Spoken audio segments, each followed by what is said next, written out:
Okay, everybody. My name is Richie Pryor. I am talking to you from Mallorca on the Balearic Islands of Spain. It's 10 o'clock in the evening for me. It's 9 o'clock in the evening over in Glasgow in Scotland for a friend of mine who's called Gus. Gus, Michael, how are you?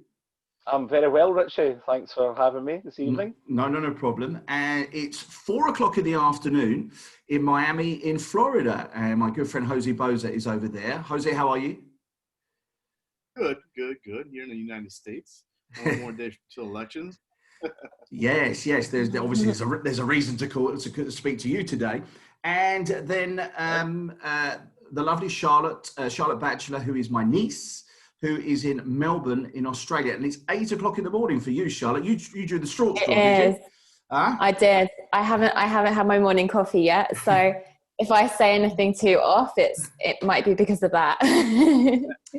So the reason we wanted to get everybody together, and obviously we're all sort of speaking from different parts of the world, is obviously we've all been part of or are in part of a lockdown because of the COVID-19. Whether this is the first wave that's passed us and we're now moving into the second wave, like we are in Spain. I think obviously it's going to be the same in Glasgow as it is in America and in Melbourne. Charlotte, can I start with you? You have how long have you been in Australia now? It's about 3.5 years. Okay, what do you do for a living? I work as an interior designer, so for an architect, which is great. I'm actually between jobs at the moment.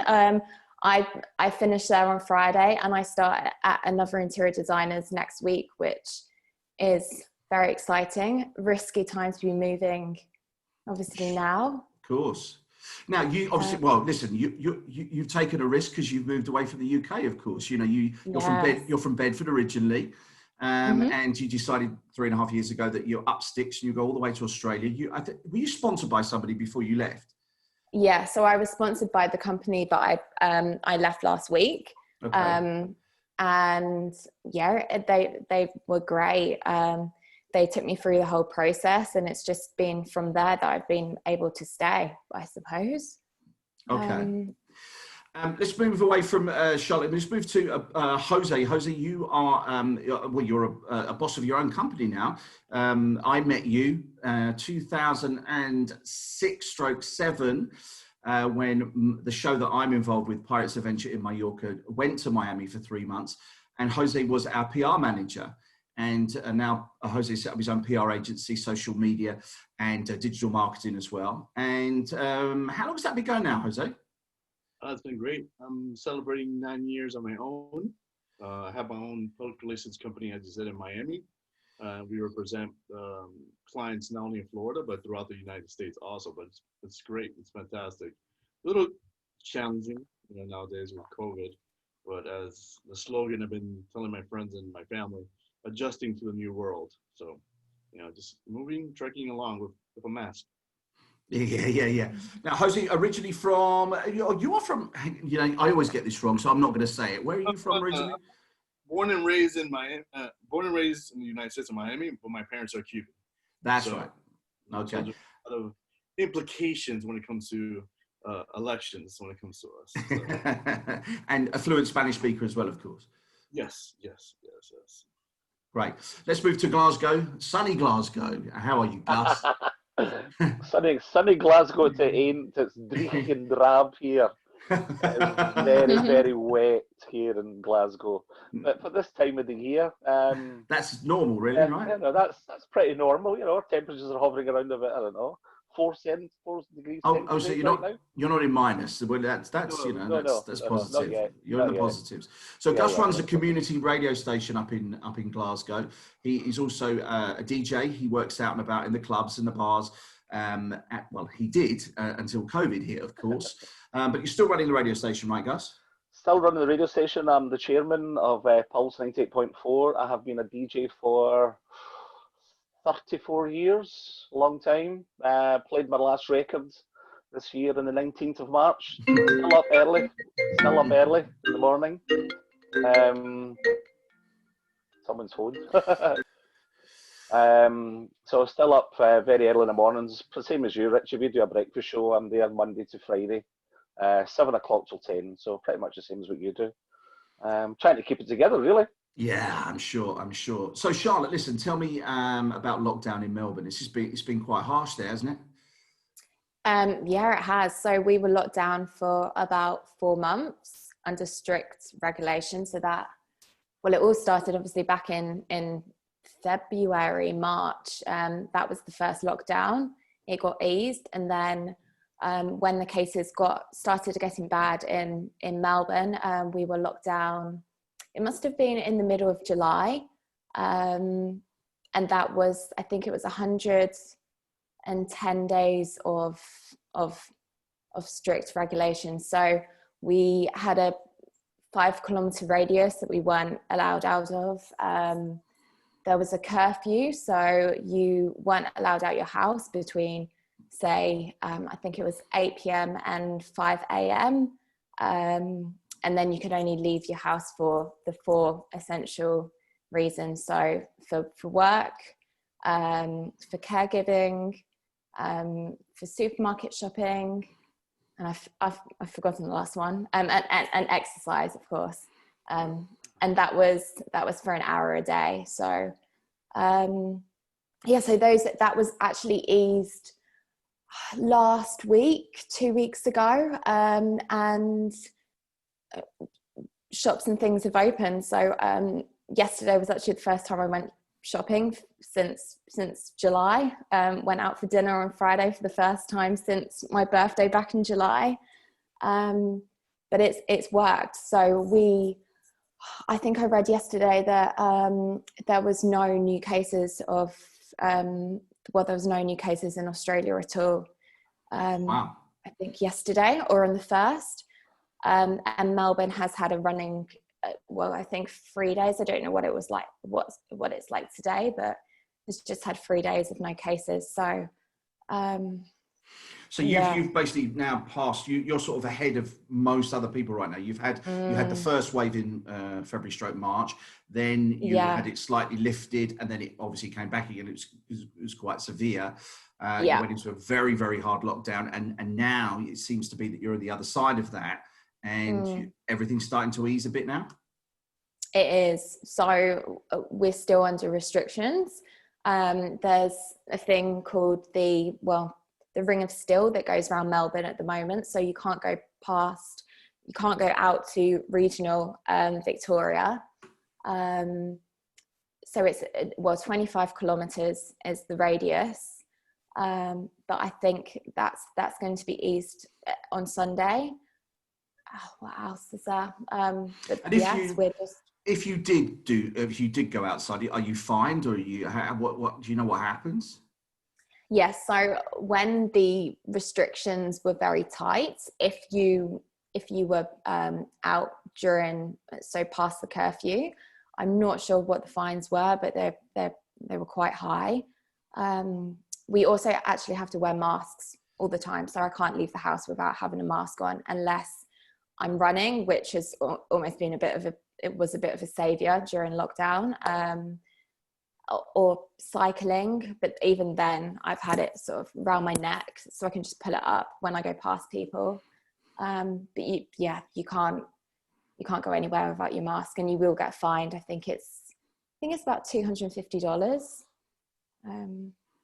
Fairly severe. Okay. Yeah. Jose, how is the good old United States? How have you been? Because I listen, obviously we read a lot about what's been going on, and your president denied it was ever existed, and it was all a hype and everything else, but it's been there. You've had it, and how has it been in Florida?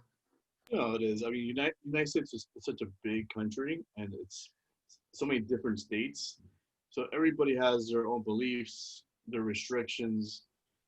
Here in Miami, we went into lockdown, I'm trying to think right now, March. That's when it occurred. And I showed you video footage during that time of spring breakers still partying on South Beach. Like, we're 20, we don't care, we're rock. But then we suddenly went into lockdown after that. We were locked down, I think, from March to, I would say, July. But, the restrictions are you go to a grocery, you have to have your mask on. If you go into stores, you have to have mask. And it's still happening. But if you travel outside of Miami, like there's areas called Naples, Fort Myers, which are big beach areas. My wife and our kids, we went on vacation. We all had our masks, and people from the Midwest didn't have their masks. Like they're looking at us like we're aliens. So it's their beliefs. Some people think it's real, some people it's not. We still wear it because my mom lives with us just to protect her. But everybody has their own beliefs. Some people just think it's a common flu.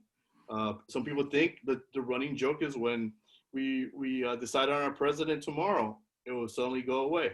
So it really depends on your we take it seriously. Our kids schooling to the end of June. We started school again in September, and 2 weeks ago they finally got to do class in person instead of virtual. And everything, thank goodness, is going so far. But heavy restrictions on how you drop them off, how you pick them up, masks all day. It's tough for the kids. But as your niece was saying, in reference to sports, my son plays soccer, and thank goodness they don't make him wear masks. So it really depends. It really depends on everything and your beliefs. So one of the big things about America, because the country is so vast, is that you Americans travel by plane everywhere. So is there any restrictions on plane travel or anything like that? What I've heard and I see my friends, they're constantly wearing masks, sanitizers, but it seems like airplanes are flights are picking up little by little. But there was a time, I know American Airlines, certain airlines were pretty much canceling their Boeing jets because there was nobody flying. So I would never want to compare it to 9/11, but it felt, in reference to flights, business, and economy, it felt the same time as 9/11, that it was just no business going, no one flying. So it's finally picking up. Look, cruise lines are here in South Florida, and I mean, who really wants to be on a boat, first of all? And I'm sure you all heard the horror stories that you get on a boat, then someone gets COVID. Guess what? You're not getting off that boat. You're circling for a month, for 2 months. And no port wants to take you. What a nightmare. That's you go from a vacation to a nightmare. Okay, Gus, from Melbourne to Miami to Glasgow. And how's it been in Glasgow? You're now in a 5-tier. I think people need to understand I'm still actually in the UK. So what we have here, we have got 4 devolved governments within the UK. So we've obviously got England, we've got Wales, we've got Northern Ireland, and we've got Scotland. So we have a First Minister.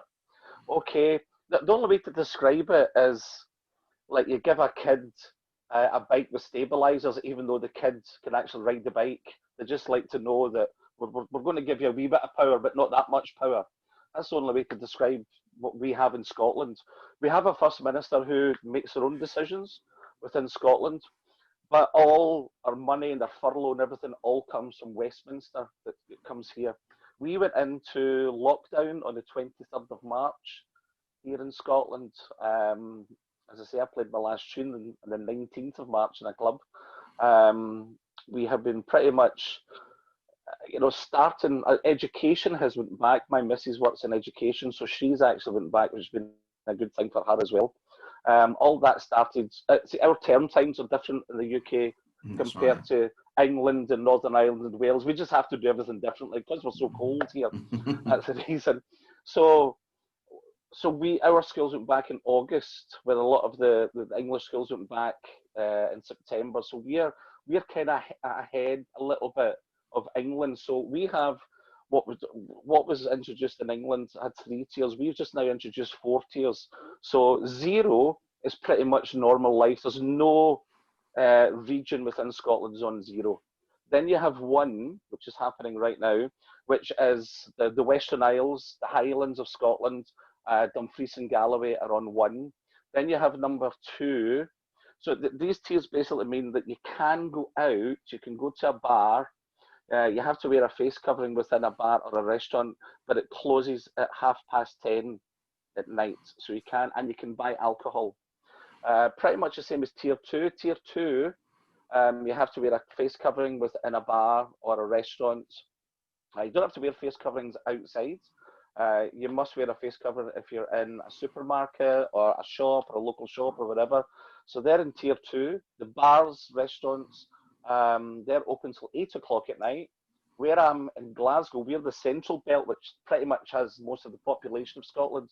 There's 3.4 million people within the central belt. Remember, we only have 5 million people in Scotland, so we're quite a small nation. Within the central belt, 3.4 million. We're in tier 3. So effectively what happened, the bars just opened today again after being in, they went into a lockdown for about 3 weeks there. The bars are allowed to open from 9 o'clock in the morning, restaurants included, cafes, from 9 o'clock in the morning to 6 o'clock at night. Imagine being in Scotland, you're not allowed to buy a drink. There is no alcohol served in a bar at all. There's no alcohol being served at all. So being a Scotsman the way I am, that's a pretty hard one, a tough one to take. There's no music allowed to get played anywhere, obviously because of apparently it makes you raise your voice, it makes you allegedly talk louder if you're in a bar. So there's no music at all within a bar. There's what's happening. So we don't know how long this is going to be, but just been announced today because we get our funding from England, Westminster, which is the UK Parliament. They have just went into a full lockdown for 4 weeks. This is one of the biggest problems because furlough ended on Saturday for a lot of people who do normal jobs, as I call it, Monday to Friday or whatever, maybe 9 to 5 is one to call it. So they didn't know if they were going to get furloughed again. Our Chancellor, Richie, has decided to extend that because apparently the rates, the way that COVID-19 was going, it decided to put everyone on lockdown again till the 2nd of December. As I say, we're slightly different. So we don't know what's going to happen again within Scotland. It's so complicated here now. I don't know, can we go into tier 3 or tier 2? Can people come from tier 2 to tier 3? Can you drive up to tier 1 and get a drink? Or can you go into from tier 1 to tier 3? It's actually that complicated. I think it's easier to figure out my electricity bill the way things are going right now. That's how complicated it's become here in Scotland. It's because we're a devolved nation. I think it would have been easier if we were a nation within ourselves. I think then we could make our own decisions. Because we've only got a certain amount of decisions we can make, we have to still take a lot of the, everything that comes out of Westminster. That's basically what happens. It's just like passing something on, and then they give our First Minister, Nicola Sturgeon, a wee bit of power to decide what is going on. So I think it will change again. I think they will go into a full lockdown. I think the only reason that might happen is because the First Minister, Nicola Sturgeon, will want to help people who were actually ended their furlough on Saturday. I don't think they actually know how their future is going to kind of pan out. The people are on PAYE. They're trying to maybe kind of secure their jobs. Just to let you know, the furlough in the UK, includes Scotland as well, was 80% of people's wages. That's how it worked. Myself is slightly different. I'm self-employed. That's a whole different ball game. There was a limit up to that though, Gus, wasn't there? It wasn't 80% of, if you're earning £100,000 a week, then you weren't getting 80% of that, were you? No, the maximum we could pay them, anybody, was £2,500 per month. That's what it was. And throughout the whole lockdown. But then we had a strange thing. I don't know if you read the press about this. You probably kept your eye on this. We had a thing called Eat Out to Help Out. So basically you could go out and enjoy a meal with your family, or you could meet up with people. You can meet up. We can't meet up with other people in households. We have a rule of 6 as well that you had to meet up. But in September, they had a thing called Eat Out to Help Out. Basically, you were getting 50% off your bill when you're, to help out a restaurant, which was a good thing and it worked. But I think they're now realising this was probably a bad mistake. This is how the cases are starting to go up. Some of the figures that I've got throughout the different regions, we are 1 in 140 for COVID in Scotland. You've got England, who are 1 to 100. You've got Wales, are 1 to 120. And you've got Northern Ireland, are 1 to 120. So we're doing a little bit better than the other 3 nations are.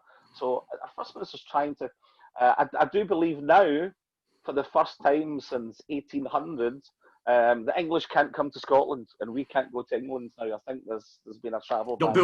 Not building that wall again, are you, Gus? Yes, mate. I'm going to rebuild Hadrian's Wall tomorrow. Yes, I'm looking forward to that. It's like the wall from Miami to Mexico, Jose. That's what it is. Yeah, pretty much. That's where we are, Richie. Okay, good. Listen, let me just update you where we are in Spain. Obviously, I'm in the Balearic Islands, which is an island off of the mainland of Spain, so sort of east of, say, Barcelona. We have Ibiza, Menorca, Formentera, and where I live in Mallorca. We went into lockdown middle of March. Very severe lockdown. It was a state of alarm. It was across the whole of Spain. I think it was about 8 weeks, I seem to remember now. And when I say severe, it was literally you couldn't go out unless you were going shopping for medical supplies, or you were going to help somebody, or you were an essential worker. Then it got eased towards the end of May. And obviously, being an island and in the Mediterranean, we are a big tourist island. 44% of our GDP comes from tourism, and 85% of our GDP indirectly comes from tourism. So, you know, if tourism doesn't work here, nothing works here. It's basically the industry here. And unfortunately, you know, just by opening our borders again, literally within a few weeks, it all started to go like a house of cards. Obviously, there was travel bans between the UK and Mallorca. There was travel bans from Germany to Mallorca, and they are the you know, between Germany, UK, and the mainland of Spain are our three biggest holiday makers that come to the island. So it's been an absolute disaster for the islands as far as tourism goes. Obviously, I work in the tourism industry, so I know how much of a disaster it's been. You know, there will be, by the time, you know, listen, let's just say right now, there's going to be businesses that are going to be open, what wouldn't have opened their doors for 18 months by the time we get round to next Easter. And, you know, you can imagine if you said to any one of your businesses out there, you can't open your doors for the next 18 months, there's not going to be many that will survive that. It's really, really tough. We have a similar scheme to the furlough scheme in the UK. It's called the ERTE here. It's very similar, although ours is 70%, not 80%.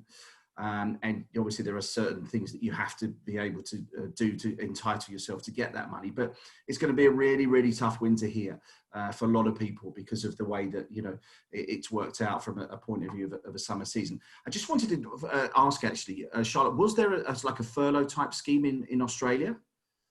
Yeah, so there's a scheme called JobKeeper.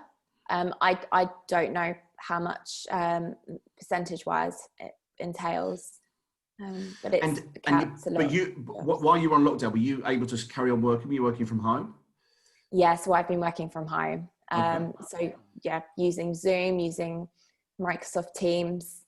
It was quite difficult at times, but you just make it work. So I feel very lucky.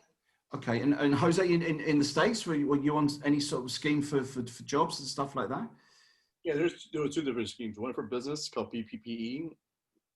Companies like mine are small business companies that banks were giving relief. It was relief for payroll, for a percentage for paying your office to help your company at least a month or 2 months keep afloat. So that was good. It's called Payroll Payment Protection Program.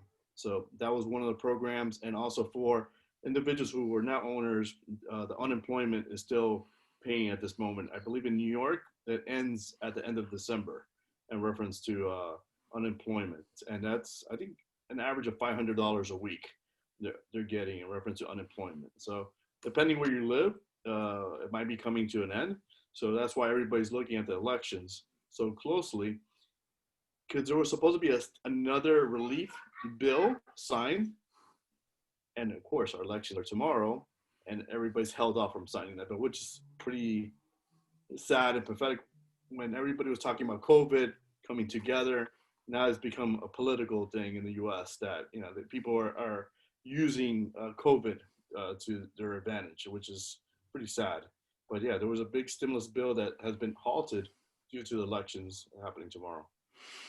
So I wanted to sort of ask about, you know, you have elections tomorrow.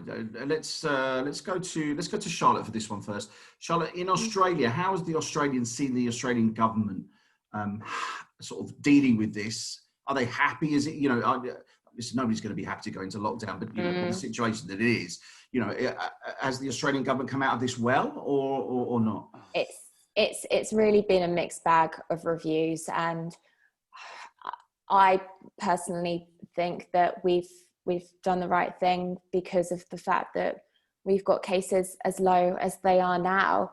But I know that there's many people that haven't been happy with, well, being able to see loved ones, and the strict measures. I think there was a lot of things that were put in, like the curfew, that people didn't understand, and people just didn't understand why those things were happening. So all in all, I personally respect what's been done. So okay, Gus, now in Scotland, of course, you have the situation that you might go down the independence route again. Obviously, I've read in the reports. I'm trying not to go down the independence route, Richie. You know me, I'm a true Scotsman through and through. You know, I don't go about the fields. But for people that don't know, look, there was an independence vote, I think 2014, yeah, 2014. But we barely got there. But yeah, I'm trying not to do this. The only way, this is how complex we are. We are the only, you know, the United Kingdom of Great Britain has 4 nations within that. There's no other place in the world has that. We are very unique, you know, when it comes to that. So as I say, we get all our taxes and everything. I'm trying to do this kind of quickly. All our taxes, everything that we do, we send it all down to Westminster. They give us 75% back because they go and do other things. And if you're asking the question that our leaders are doing well, you just have to look at Boris Johnson, who's and I'm going to be very careful with my words here. Please do. He's a misanthropic imbecile. Okay, that's the only way that I can describe. So was that being careful with your words, Gus? That's me being very, very careful with words. There is a Scottish equivalent to that. I don't want to hear that. Yeah, but he's just bumbled everything. He's come out and lied to people. You know, we had a test and trace app here, right, that didn't work, you know, and they spent £12 billion on an app for a phone, you know, that doesn't work. Okay, that's England. So, but now, and obviously the industry that I'm in, Richie, you've known me for a long time. I do a show on your radio station, do the chart. And for my industry has been totally wiped out. There is nothing left in the whole of events and any gigs. You know me, this time of year, I'm chock-a-block at this time of year. From Halloween onwards, I'm turning a Christmas light on somewhere. I'm doing a fireworks display. I'm so busy working in clubs. You know, I finish up in the radio middle of December. That's me right through. We are constantly busy. Regarding, you know, getting compensation for that, we've only had a tiny amount of money to compensate for the loss of our earnings regarding that, and especially for, I'm speaking for the chairman of a radio station as well, that's all we got, because that's the problem that we've got is with music and radio and being a DJ all at the same time. There's no other skills that I can go out and do. This is my job, this is my career. And when it comes to our leaders, they put a terrible ad out. It was awful. It was degrading to everyone within the arts. It was about a ballet dancer, you know, basically saying that she doesn't know, maybe this time next year, she could be answering a call or stacking shelves in Tesco. It was a terrible ad. You saw it yourself. Yeah, I did. Yeah, it wasn't great. It wasn't good, and it didn't do that's the UK government. The Scottish government, to be fair to Nicola Sturgeon, I can see her getting tired and stressed out and everything, but she hasn't helped my industry. My industry includes singers, songwriters, people who provide the fun part of life. We do not have fun anymore, and all of that has been taken away within Scotland. In the United Kingdom, you can't go out and have fun. You know, we have put big events on, balls on as well.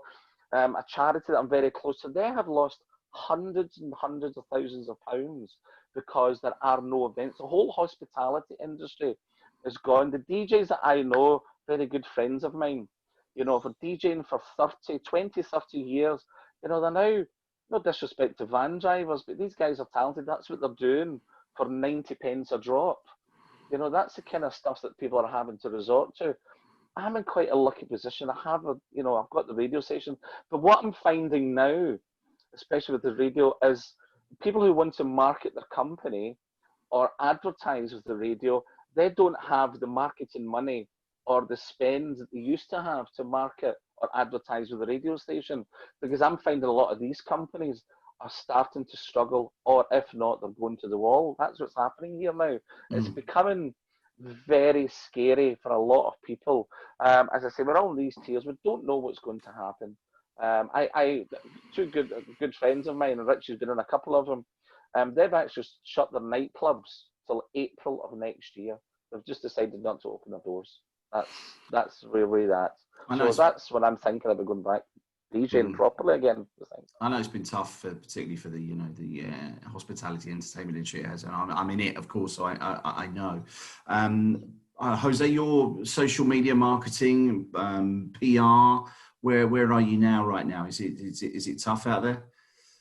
I'm similar to Gus because my clients, majority of them were entertainment, so it's become it's sad. It's just we provided customers, patrons, an escape from reality, and it's hard for us to escape reality because there's no opportunities.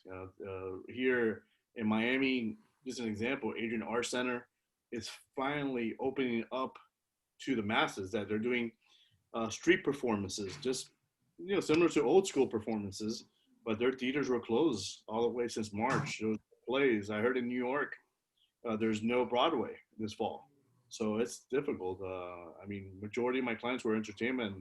It's been hard. I'm blessed to have help. Boza, one of your biggest clients was Cirque du Soleil, and look what happened to Cirque du Soleil. Yeah. You think such a big company, it would never be possible, but COVID stopped the world. 90% of their workforce laid off. I mean, right now they're in that rebuild of bankruptcy, but many of my friends, they're, stranded in different places of the world, France, Canada, United States, Australia, without jobs. They're, doing street performances. I have a friend of mine that's doing street performances in Paris. I mean, this is a Cirque du Soleil performer. So it's sad, but, people are reinventing themselves. One of my clients, he's a Cirque du Soleil theater.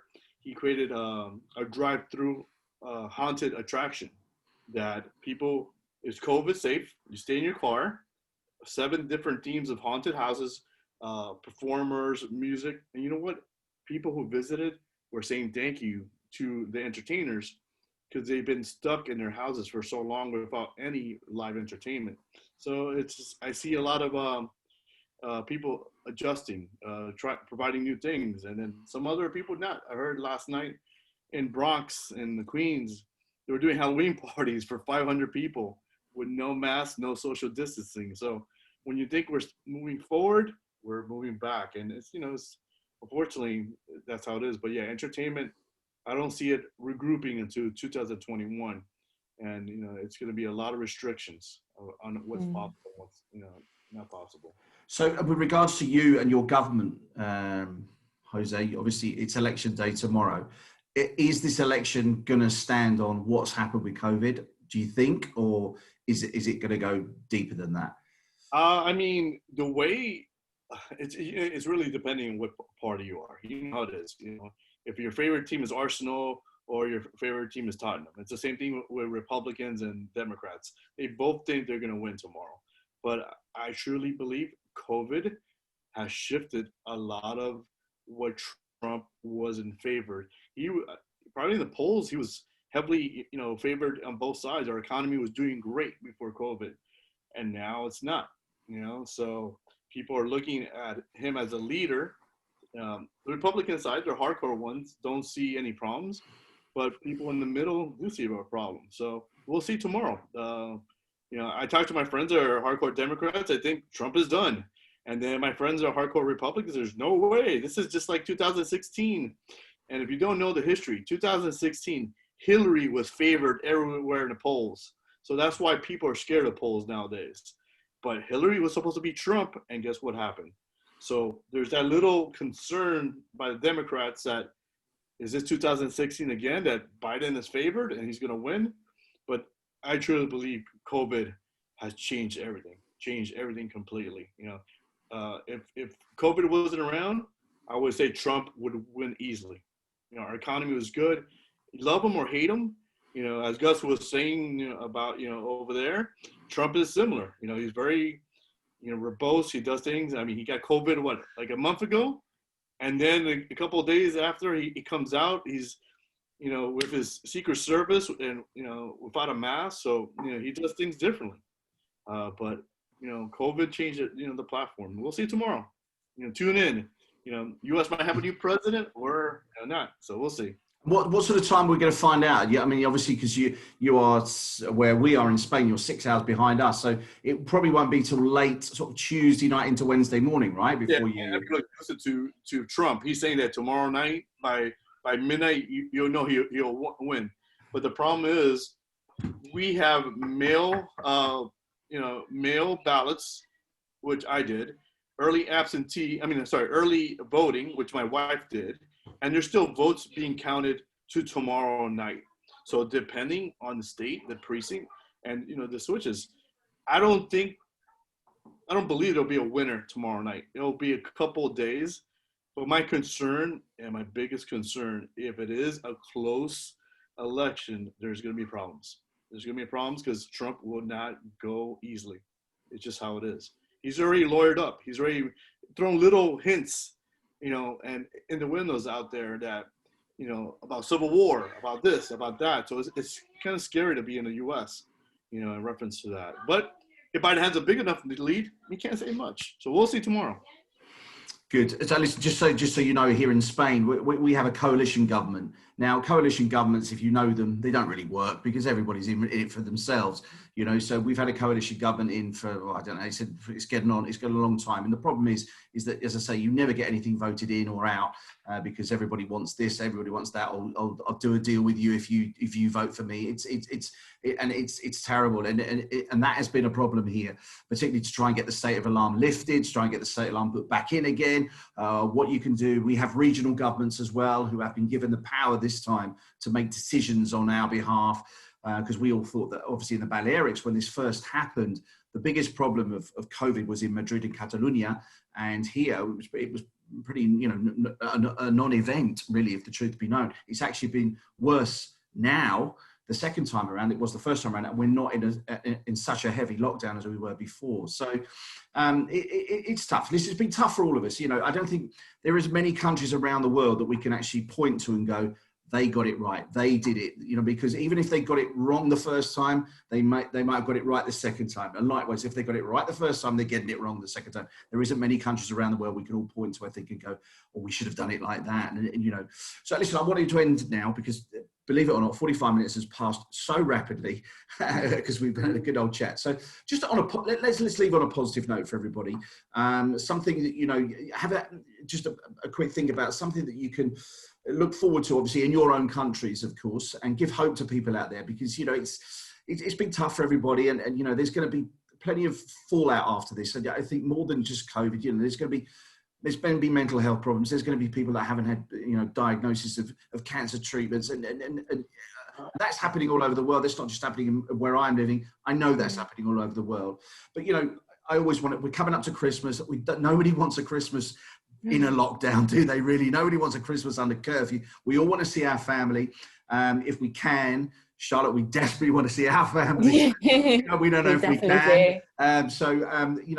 Let's just end on a positive. So let's put that to Gus. Gus, come on, give us a nice big positive before we go. Well, do you know what? I tell you what, I'm going to give you a positive. I have never in my entire life, since the day I've left school, had Christmas off. Because the industry I'm in, I've always worked. So this will be the first time in my entire life that I will actually be in the house having Christmas dinner with my missus. I have always DJ'd because Christmas, this is the time you make a lot of money. So there is a positive coming out of that. I'm doing a Christmas special on the radio. We're doing the breakfast show, and I'm going round everyone's, with all the friends and everyone that I know on Christmas morning because it's just going to be a normal week.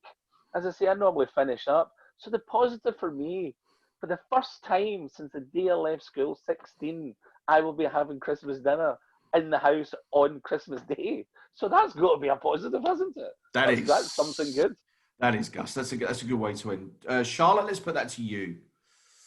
Positive news from Australia, please. Yeah, well, we're going into summer now, so we've had obviously a long lockdown in winter. It wasn't too cold, so that was a plus, but it's starting to get warmer. Yesterday and today yesterday was 29. I think today is going to be 28, which in Melbourne is great for November. So yeah, we're looking forward to obviously going down to the beach and things, and hopefully we're going to be able to go down to the coast just as things ease up. And hopefully we'll get our barbecue on Christmas Day. I don't think I'm going to be coming back to the UK anytime soon, unfortunately. No. Oh, I know. Let's hope that Christmas next year I'll be able to come back. Fab. Fingers very, very, very tightly crossed. Good to hear that. A barbecue. Listen, I remember doing a barbecue, fun enough, in Miami, Christmas Day of 2006. Great. And it's such a weird feeling to do a barbecue in Miami. It really is, but it's fabulous. Yeah, it's a great thing to do. Jose, what about you? But let's leave on a positive. You know what? The many positives, it's just we're adjusting. It's just whatever happened in different eras and different, SARS and flus. I mean, look, one of the positives, it seemed like flu season is even less now. People are wearing masks, people are cleaning their hands. So there's not that widespread as much as flu season. We were still in the beginning of flu season. But one of my biggest positives I saw is the work space. Before COVID, working from home was the biggest negative, that you could not be productive, you could not do things. Now, big and mid-sized companies are realizing with COVID, hey, my employees are more productive, they do better work, and I don't have to keep them stuck, in car traffic all day. So to me, as employer, but also, people I work with, they've seen it that working from home, people finally saw the light when it comes to working from home when it comes, during COVID. Brilliant. Listen, guys, I want to thank you for giving up your time. We're all on different times here. It's, what is it now? 8:45 now in Melbourne, more or less. So you can go back to bed now, Charlotte. You're all right. Jose, you can finish work now. You're way past work finishing time. Take your son to football, or soccer, as you call it. And me and Gus will go to bed, really. I suppose we've got to get up for our breakfast shows in the morning, haven't we, Gus? We do indeed, mate. Yes. I've just had a little nightcap. I had a wee scotch. Oh, there you go. That's a true Scotsman. A true Scotsman. Guys, thank you very, very much from Charlotte in Melbourne, from Gus in Glasgow, and